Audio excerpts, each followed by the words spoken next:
Good afternoon everyone.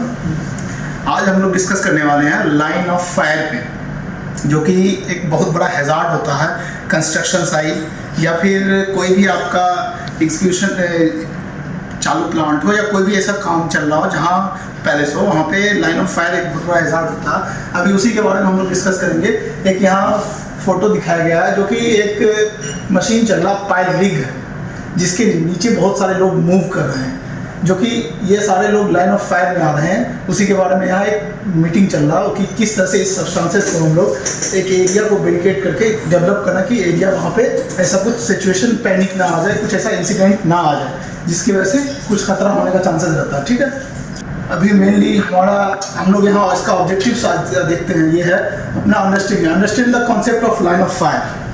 Line of fire का क्या concept है उसके बारे में हम लोग बात करेंगे। दूसरा है identifying common line of fire hazard. जो commonly line of fire hazard जो होता है कंस्ट्रक्शन साइट पे मेनली होता है हमारा कोई भी ऐसा ऑब्जेक्ट जिसको हम लिफ्ट करते हैं, क्रेन, हाइड्रा या कोई भी ऐसे इक्विपमेंट से जिसको हम लिफ्ट करके ऑब्जेक्ट को ऑलमोस्ट मैन हाइट से ज़्यादा हम ओवर लेके जाते हैं। तो वहाँ पे क्या होता है कि अगर एरिया बैरिकेड ना हो या कोई ऐसा रेस्ट्रिक्शन ना हो तो लोगों का मूवमेंट वहाँ पे बढ़ जाता है, जिसकी वजह से बहुत सारा ऐसा खतरा है जो कि होने का चांसेस होता है। बहुत सारे केसेस में ऐसा देखा गया है कि लाइन ऑफ फायर में आने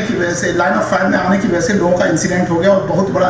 फैटिलिटी आ गया। 1, 2 लोग, 3 लोग ऐसा हो चुका बहुत। उसके बाद अपना लर्निंग है, learn strategies of property of line of fire incident. उसके कोई भी ऐसा इंसिडेंट होता है उससे हम क्या लर्न लेते हैं। लाइन ऑफ फायर का इस टाइप का इंसिडेंट बहुत सारा कंस्ट्रक्शन में देखा गया है या फिर जो कि ऑपरेशनल प्लांट है उसमें देखा गया, तो उससे हम लोग क्या लर्न लेंगे उसके बारे में भी हम लोग डिस्कस करेंगे। उसके बाद अपना इम्फेसिस पर्सन ए कॉन्ट्रीब्यूटी इन हैजार्ड मिटिगेशन, इसके बारे में भी हम लोग डिस्कस करेंगे। तो यहाँ पे है what is the line of fire. Mainly अब हम लोग को बात करना ये होगा कि लाइन ऑफ फायर आखिर होता क्या। पहले भी हम ये बात बोले हैं, अब हम यहाँ पे विद एग्जांपल और आपको डिफिनेशन के साथ आपको हम बताते हैं। The line of fire is referred to the path of potential danger where worker are at risk of injury from moving objects, machinery और हैजार्डस एनर्जी। अभी मेनली हम तो बात कर रहे थे क्रेन्स और आपका कोई भी ऐसा इक्विपमेंट के बारे में जिसके नीचे आने से लोगों का ऐसा हो रहा था, लेकिन बहुत सारा ऐसा सब्सटेंसेस है। जैसे सपोज कोई भी आदमी यहाँ पर सीधा दे रहा है आपको कि पोटेंशियल डेंजर, ऐसा कोई भी पोटेंशियल डेंजर जिसमें आदमी का ऐसा पूरा हाथ कट जाए या फिर आग चला जाए या फिर कुछ ऐसा नुकसान हो जाए या फिर फैटिलिटी आ जाए, तो ऐसे जो हार्म होता है उसको हम लोग लाइन ऑफ फायर में कंसीडर करते हैं। जैसे एग्जाम्पल के तौर पर बहुत सारा एग्जाम्पल कंस्ट्रक्शन में देखने को मिलता है, कंस्ट्रक्शन में या फिर ऑपरेशनल यूनिट में देखने को मिलता है। जैसे कि आप देख रहे होंगे कोई भी ऐसा मशीनरी जो मूव हो रहा है उसके अंदर क्या होता है, हम लोग इनर गार्ड और आउटर गार्ड इंस्टॉल करते हैं। ठीक है, मेनली तो उससे क्या होता है जो आदमी उस ऑपरेशन में इन्वॉल्व है, बहुत सारे लोग ऑपरेशन में इन्वॉल्व होते हैं एक प्लांट के अंदर, तो वो वहाँ पे उसका फिंगर या फिर कोई भी ऐसा बॉडी का पार्ट या कभी लोग लूज क्लॉथ या कुछ भी ऐसा लेके जाते हैं तो फंसने का चांस होता है, जिसकी वजह से लोग अंदर की तरफ खिंचाव हो जाता है, उनका जो मूवेबल पार्ट है उसमें खिंचाव हो जाता है, जिसकी वजह से कटने फटने का चांसेस बहुत ज़्यादा बढ़ जाता है लोगों का। ठीक है, तो और दूसरा चीज़ है अपना वेल्डिंग का भी आप लोग देखे होंगे कि वेल्डिंग जब होता है तो जब जो वेल्डिंग शेड आता है वो यूज़ ना करते हैं तो वो भी आपका डायरेक्ट लाइन ऑफ फायर के कॉन्टेक्ट में आता है। या फिर जो हेल्पर्स, ज़्यादातर वेल्डर के हेल्पर जो उनके साथ में होते हैं वो भी लाइन ऑफ फायर में आ जाते हैं। वो क्या ब्लैक गोगल यूज़ नहीं करते, विदाउट गोगल रहते हैं या फिर वाइट गोगल के साथ रहते हैं, तो वहाँ पर भी उनके भी आई पे डायरेक्ट इफेक्ट पड़ने का चांसेस होता है। ठीक है, यहाँ पे और भी एग्जाम्पल दिया गया जैसे स्ट्रक बाय हैजार्ड, किसी भी ऐसा सब्जेक्ट, किसी भी ऐसा सब्सटेंस से टच हो जाना, कॉच और कॉच बिटवीन इंसिडेंट्स, कोई भी ऐसा इंसिडेंट, कोई भी ऐसा रिलेटिव, जैसे बहुत सारा एग्जांपल हमने दिया उसके रिलेटिव होता है रिलीज एनर्जी इंसिडेंट्स। तो ऐसा होता है जो कि इंसिडेंट रिलीज्ड एनर्जी इंसिडेंट्स, ऐसा जो एनर्जी रिसोर्सेज जो अपना ऑपरेट हो रहा है उसके साथ में हम लोग ऐसा उसके साथ रिलीज हो जाते हैं, तो उसमें साथ लोगों का इंसिडेंट होने का चांसेस हो जाता है। ठीक है, अगले स्लाइड में type of line of fire hazard के बारे में दिया गया है, जहाँ पे आपको बहुत सारा एग्जांपल्स है। Struck by hazards, falling tools, material और ऑब्जेक्ट। कोई भी मटेरियल ऑब्जेक्ट जो है हम लोग लिफ्ट कर रहे हैं उसके फॉल होने का जो चांसेस होता है उसके वजह से भी होता है। उसके बाद मूविंग और व्हीकल और मशीनरी, जैसे कोई भी मूवमेंट, कोई भी व्हीकल ऐसा मूव कर रहा हो, बैक आ रहा हो या फिर फ्रंट की तरफ ऐसे मूव कर रहा हो, तो उसके आगे या पीछे लोग कभी कभी बदध्यानी में फ़ोन से बात करते हुए या फिर और अलग मूवमेंट में लोग काम के अपनी धुन में रहते हैं, तो लोग आगे पीछे मूव होते हैं, तो उस वक्त भी होने का चांसेस, लोग वो लाइन ऑफ फायर में आ जाते हैं, उनको पता नहीं चलता एक व्हीकल आ जाता है रिवर्स में आ जाता है या फिर सीधा वो फ्रंट से ही आ जाता है, तो वहाँ पे और ऑपरेटर की तरफ से हॉर्न हो, उसकी वजह से कंट्रोल हो, नहीं तो बहुत जगह ऐसा मिस्टेक्स भी हो जाता है, लोगों को पता नहीं चलता, या फिर फ्लैग से भी कंट्रोल करते हैं। Coaching work between hazard, working near heavy equipment और इन ट्रेंचेस।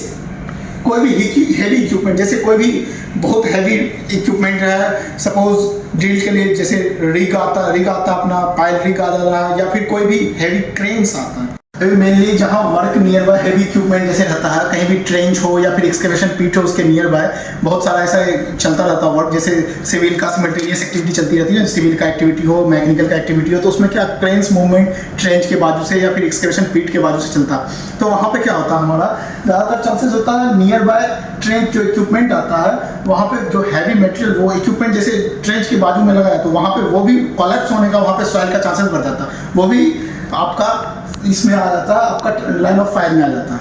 ठीक है, कि वहाँ पे सॉइल कोलैप्स होगा, तो वहाँ पे जितने वर्कमैन इन्वॉल्व हैं वो सारे लाइन ऑफ फायर में आ जाएंगे, जो भी नीचे एक्सकेवेशन पीट के अंदर काम कर रहे हो या फिर उस क्रेन के साथ काम कर रहे हो, क्रेन कोलैप्स होगा, उसके साथ में उसका मटेरियल जो लिफ्ट किया वो भी कोलैप्स होगा, सारा लेके वो नीचे की तरफ फॉल हो जाएगा, ठीक है। उसके बाद आपका आ जाता है release energy hazards, pre system, spring और टेंसाइल केबल्स। अब देखिए यहाँ पे आ गया आपका केबल्स का, जो टेंसाइल केबल्स होता है, जैसे आपका कोई भी खिंचाव वाला ऐसा पार्ट, कोई ऑब्जेक्ट आ जाता है जहाँ पे खिंचाव आता है, जिस केबल में कोई भी स्प्रिंग वाला ऑब्जेक्ट हो, जैसे सपोज कोई भी मशीनरी हो, ऐसा कोई पार्ट हो, उसके अंदर जो आपका अप डाउन, उसके अंदर जो वाइब्रेशन जनरेट होता है स्प्रिंग के जरिया, जो केबल्स आता है उसका, उसके अंदर भी वहाँ पे भी एक चांसेस बन जाता है, अगर लोग वहाँ से मूव कर रहे हो तो वहाँ पे भी चांस होता है कि कहीं पे ऐसा फिंगर कट या फिर कुछ ऐसा ऑपरेशनल हो, तो वहाँ पे भी प्रॉपर गार्डिंग हो, नहीं तो उसके बाद ऐसा प्रॉब्लम होने का चांसेस हो जाता है कि आदमी के साथ इंसिडेंट हो जाए, ठीक है। उसके बाद आगे हम लोग नेक्स्ट स्लाइड की तरफ बढ़ते हैं। तो आगे अब हमारा आ गया example of line of fire incident. पहले भी हमने एग्जाम्पल दिया बहुत सारा लाइन ऑफ फायर का, यहाँ आप देख सकते हैं ये ऑब्जेक्ट्स यहाँ पे एक ट्रेन से लिफ्ट कर रहा है, इसके नीचे लोग मूव कर रहे हैं नीचे की तरफ, ये देखिए ओपन रोटेटिंग ऑब्जेक्ट है ये मशीनरी के अंदर का, ठीक है। और उसके बाद यहाँ पे गैस सिलेंडर को ऊपर की तरफ लिफ्ट किया जा रहा है, ये भी एक लाइन ऑफ फायर में आता है। रीज़न है कि एक तो स्टोरेज का इशू आता है गैस सिलेंडर का, वो भी लाइन ऑफ फायर में आ जाता है, क्योंकि स्टोरेज जो होता है, जो कि अभी अपना फैक्ट्री एक्ट के अकॉर्डिंग मिनिमम 12 मीटर रखा जाता है गैस सिलेंडर का। अगर आपने ऑक्सीजन का स्टोरेज किया और डीए का आपको स्टोरेज, ज़्यादातर कंस्ट्रक्शन में यही 2 सिलेंडर यूज़ होते हैं या एलपीजी, तो आपको मिनिमम दोनों के बीच का गैप 12 मीटर मेंटेन करना पड़ता है, ठीक है। तो वहाँ पे हम लोगों को क्या करना पड़ता है कि जब हम ऑक्सीजन के स्टोरेज को किए तो 12 मीटर डिस्टेंस पे हम एलपीजी या डीए को स्टोरेज करते हैं, तो वहाँ पे हमको एक गैप रखना पड़ता है, ठीक है, जो 1993 के एक्ट के अकॉर्डिंग है। वहाँ पे हमको उसका एक्ट का ये हुआ था, तो हम लोग इसके अकॉर्डिंग स्टोरेज करते हैं, तो वहाँ पे स्टोरेज का भी इशू होने की वजह से ऐसा एक्सप्लोजन होने का चांसेस होता है। दूसरा, कोई भी हम जो कोई भी ऐसा जो भी सिलेंडर होता है उसको हम लिफ्ट करके कहीं भी हाइट में नहीं रख सकते, उसको नीचे रख के हॉर्स के जरिए उस पाइप को हम ऊपर के ले जाके गैस कटिंग या फिर कोई भी ऐसी एक्टिविटी के लिए लेके जाते हैं। अगर हमारा स्टोरेज एक ही लोकेशन में सिमिलर होना चाहिए, जो कि सिलेंडर प्रॉपर वे में स्टोरेज का जो प्रोसेस है उसके अकॉर्डिंग होना चाहिए। दूसरा, जितना भी जैसे ये मूव हो रहा है, इसके आगे मटेरियल इन्होंने फोर्कलिफ्ट पे लोड रखा, तो इसके आगे जो आदमी आ रहा है इनको दिख नहीं रहा, तो मटेरियल पूरा ओवर लोडेड है, तो वहाँ पे आपका जो वॉकवे और जो क्या व्हीकल मूवमेंट है, दोनों को अलग अलग आइडेंटिफाई करके रखना होता है, जिसकी वजह से अगर ऐसा ना हो तो ऐसा होने का चांसेस हो जाता है, एक सीरियस इशू हो जाता है, जिससे बहुत सारा ऐसा इशू होता है। जैसे यहाँ देखिए कंप्रेस गैस सिलेंडर का दिया हुआ इंजुरी जो हुआ है यहाँ पे। आगे स्लाइड की तरफ बढ़ते हैं। अब आगे देखिए हमारा identifying hazard, conduct of job hazard analysis, JHA और या जेएसए हम लोग ऑलरेडी जब भी कंस्ट्रक्शन साइट पे कहीं जाते हैं, कहीं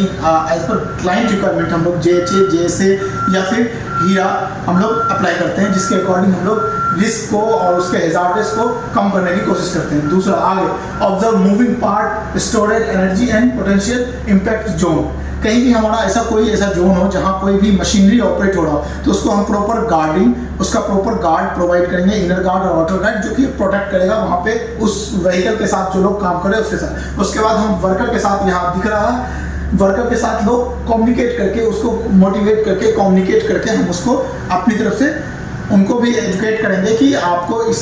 तरह का कोई भी ऐसा सब्सटेंसेस मिले तो आप इन्फॉर्म कीजिए या फिर उसको रिड्यूस करने की कोशिश कीजिए। अब आगे अगले स्लाइड की तरफ हम लोग चलते हैं।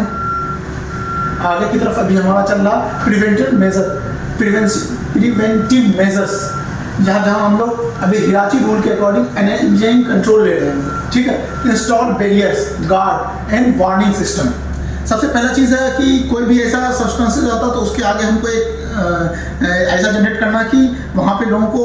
पहले आने के बाद अवेयरनेस मिल जाए। एक बोर्ड ऐसा वार्निंग का हमको डालना है जो कि उसके अंदर एक फ्लैक्चुएशन होता है, लोगों की नज़र में आए, ऐसा कलर में हमको रखना है। ज़्यादातर लोग क्या yellow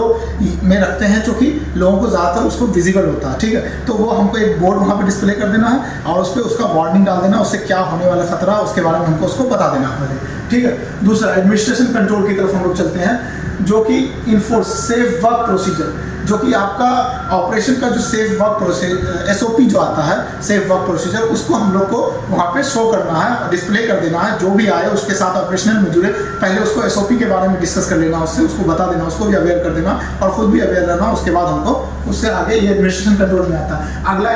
conductor regular safety training, उसके रिगार्डिंग लोगों को बार बार रिमाइंड करना, उसके बारे में अवेयरनेस देना, उससे एक सेफ्टी प्रोग्राम उसके करने के लिए। उसके बाद अगला है पर्सनल प्रोटेक्टिव इक्विपमेंट PPEs, जो कि अपना ये भी हिराची का ये पार्ट जो 5th में आता है, उसको भी हम लोगों को अप्लाई करना, लोगों को हैंड ग्लव्स। उसके बाद वहाँ पे अपना जो काम चल रहा है वहाँ पे स्टील टो या टो बूट्स वगैरह देना है। आई एंड फेस प्रोटेक्शन के लिए जो गॉगल्स और फेस शील्ड आता है उसको प्रोवाइड करना, ठीक है। तो इससे हम लोग आगे उसको कंट्रोल करके चलेंगे। Okay, next slide please. आगे हम लोग का बेस्ट प्रैक्टिस, जैसे stay alert and maintain situational awareness, जो कि हम पहले कोई भी चीज़ है स्टे अलर्ट करने के लिए कहा जा रहा है। कि आगे हमको पहले एक मैसेज देने के लिए कहा, कोई भी आदमी जो उस वर्क से रिलेटेड आ रहा है उसको हम एक पहले अवेयर कर देंगे, उस चीज़ के बारे में अलर्ट कर देंगे, अवेयरनेस हो जाएगा, तो वहाँ पे चांसेस कम हो जाएगा हमारा ये होने का। Use spot when operating the heavy equipment, कहीं भी हैवी इक्विपमेंट हम लोग ऑपरेट करते हैं तो उसके साथ में हमको एक स्पॉटमैन, फ्लैगमैन जिसको बोलते हैं हम लोग, जो झंडी दिखाते हैं, उनको एक को रखना पड़ता है, जिससे हमारा वो व्हीकल जो मूवमेंट हो रहा है उसके स्विंग एरिया में या फिर जो ऑपरेशन हो रहा है उसके एरिया में कोई ना आए, उससे कोई ऐसा नुकसान ना हो। अगला place, never place yourself between moving and stationary objects, जैसे कोई भी ऐसा मूवमेंट चल रहा तो वहाँ पे हमको कोई ऐसा ऑब्जेक्ट या कोई ऐसा मटेरियल या कुछ भी ऐसा सब्सटेंसेस नहीं पहले से रखना जो कि बाद में हमारे लिए डिस्टर्बेंस हो जाए, ठीक है। उसके बाद अपना फॉलो एस्टेब्लिश सेफ्टी प्रोटोकॉल्स, जो अपना सेफ्टी का प्रोटोकॉल्स है उसको हमको फॉलो करके ही आगे काम करना होगा, ठीक है। उसके बाद आगे हमारा ये है case study, description a real hypothetical incident where line of fact safety was injured and that is what went wrong and how it could be had been prevented. Mainly अभी हमारा आपको हम सबसे पहले यही चीज़ एक इंसिडेंट के बारे में शेयर किए थे, वो इंसिडेंट एक ऐसा हुआ था, इसके लिए पहले वो आपको शेयर कर दिया कि इंसिडेंट के रिगार्डिंग ही लोगों को उसके बारे में मालूम पड़ता है कि ये चीज़ हमारे लिए हेल्पफुल है या नहीं। Okay, thank you.